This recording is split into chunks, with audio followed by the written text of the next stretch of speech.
Very well. So now we're going to talk about implicit differentiation for you. So remember that. Recall.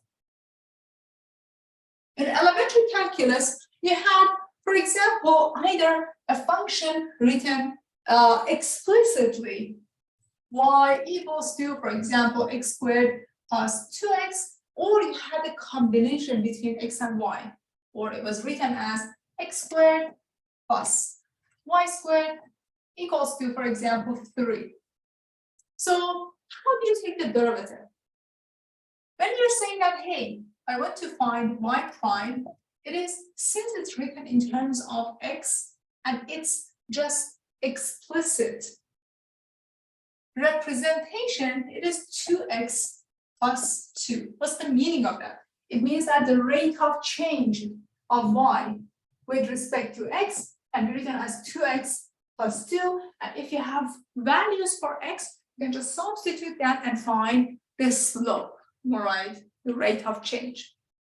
But if it's written implicitly this way, it means that x and y are connected together and none of them is isolated. As you remember, you say that, hey, this is 2x dx plus 2y dy equals to 0.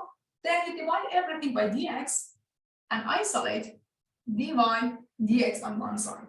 So you get 2x plus 2y dy over dx equal to 0, or 2y dy over dx is equal to minus 2x, or your dy over dx is written as minus 2x over 2y, you can cancel out 2 and 2, and y prime is nothing but minus x over y. Okay, that's how we find the rate of change. Here you have your y prime, which is 2x plus 2, and here you have your y prime, which is negative x divided by y. Well, so we can introduce implicit differentiation formula. Implicit differentiation. Suppose you have a relation between x and y. It doesn't have to be necessarily a function. Let f of x and y be equals to 0, a relation between x and y. Like this scenario. Here, we can introduce f of x and y to be x squared plus y squared minus 3. You bring everything to one side and you introduce a relation between x and y. Then you can define the rate of change of y with respect to x as, well, it's going to have a minus sign in front of it, and we have a quotient. You have partial derivative of f with respect to x divided by partial derivative of f with respect to y.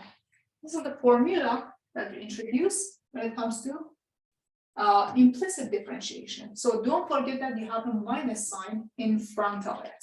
So let us follow the formula and show that the rate of change dy dx is going to be exactly the same as what you learned in Math 1A or elementary calculus.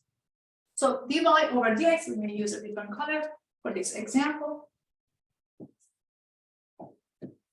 is equal to, well, we have a minus sign, and the quotient partial derivative of f with respect to x is 2x plus 0, or just 2x, divided by partial derivative of f with respect to y. This is 0 plus 2y.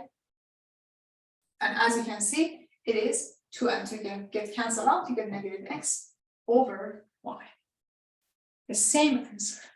So this guy is useful if you have more variables involved. If you have a relation between x, y, and z, then you can define the partial derivative, the rate of change of variables with respect to each other.